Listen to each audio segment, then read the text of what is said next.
Soya saya mazwe azamujye kugaranga iteka ryose ayiwe manda we ndapfuye imundekure we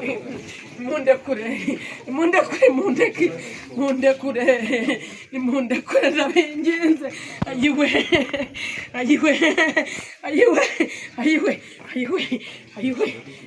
manda we ayiwe. Tarisisi Hope Ministry TV ni umuryango washinzwe ugamije gufasha abakene, imfubyi n'abapfakazi batagira kirengera, abana baba mwibarabara, abasangwa butaka, abarwariye mu bitaro ndetse n'imfungwa. Nawe nimba hari umusanzu wifuza gutanga, duhamagare cyangwa utwandikire kuri izo nimero ziri kuri screen. Yes one two bakunzi ba Tarisisi Hope Ministry nibaze ko mumeze neza ku majwi yanyu muri kumwe na Silva. Uno munsi ikintu twabazaniye sikindi ni ikintu kidasanzwe ndetse kiriko kiravugwa canke se kivugishwa abantu benshi na cyane abatuye ngaho onye mu gihugu cacu kibanyi cy'u Rwanda, aho uno munsi hashoboye gufatwa umuhungu canke se umugabo yitwa benshi bamuzi ku izina rya Mwarabu, yasanzwe ashirwa hanze mu rukiko kubera yuko yashoboye kwica abantu bashika 14 babigeme canke se abakobwa, abagiriza yuko bashoboye kumwanduza umugera wa SIDA. Urumva yuko vyari ibintu vyari bibabaje ngo kandi ngo bamwanduza umugera wa SIDA babikeneye canke se babishaka, ariho yafashwe n'ishavu yakaza agenda yica umwe ku wundi, yongereye ayica uwundi ku wundi nyene paka abantu 14 barakwira, niho yagiye gufatwa muri kino gitondo. Abanditsi n'abamenyesha makuru na cane twifashishije isyaka manager aho yashoboye kuduha iyo nkuru, nkuko muriko murabibona ingene vyagiye biragenda. Umugabo vyagaragara yuko ari gitinyiro, atari nka babandi bafata umengo bibye inkoko, ariko urabona yuko wewe yarahagatiwe n'abapolisi canke se nkuko babivuga abajejwe umutekano bashika 2 bagenda bamufashe kandi afite amapingu, yongeye n'abandi 2 inyuma nka cortege bamufashe mpaka mu butungane canke se aho yategerezwa gusamba, niko no bivuga canke se kwisigura imbere y'ubutungane.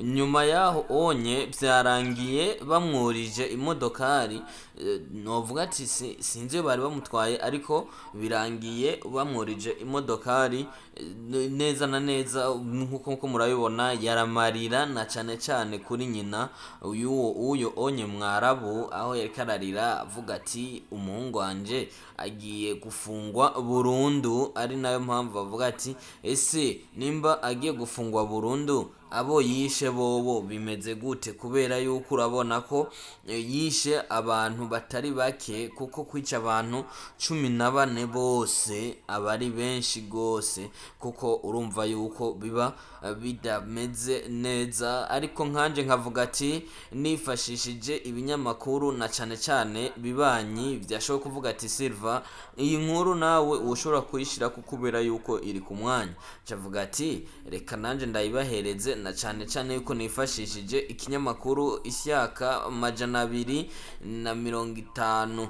niyo yashoboye kumpa iyi nkuru. Mvuga ati reka ndayishireko kugira ndayibasangize inshuti zanje z'abakunzi ba Tarisisi Hope Ministry, dore yuko ndabaha ibintu biri ku mwanya, biri kuri trend na cyane ibintu bitaramenyekana. Sinzi ingene benshi muri bo baguma bavuga ati Silva duhe bishasha kuri Mike canke se amashusho hari ni Silva, kwa mashusho nayo ni Silva nawe nyene, ariko nifashishije igihugu kibanyi cy'u Rwanda. Ndanababwira ati big up sana mu misi za canke se mu ndwi za ndashobora kubashwaramwo tukagahira rimwe.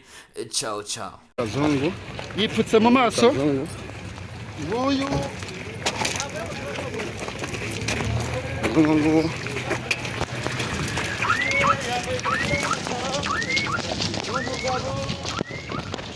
uyu nguyu ni ikigangara rinzwe ku buryo bukomeye. Kazungu wiseka, arimo guseka. Ni umugabo useka wa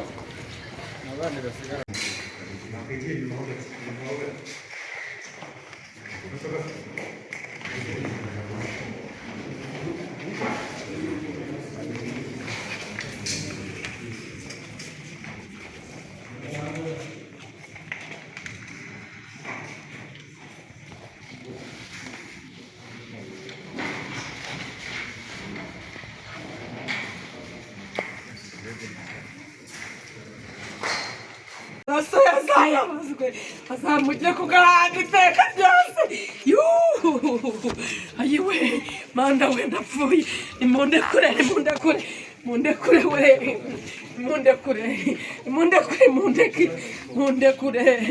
nimundekure ndabinginze. Ayiwe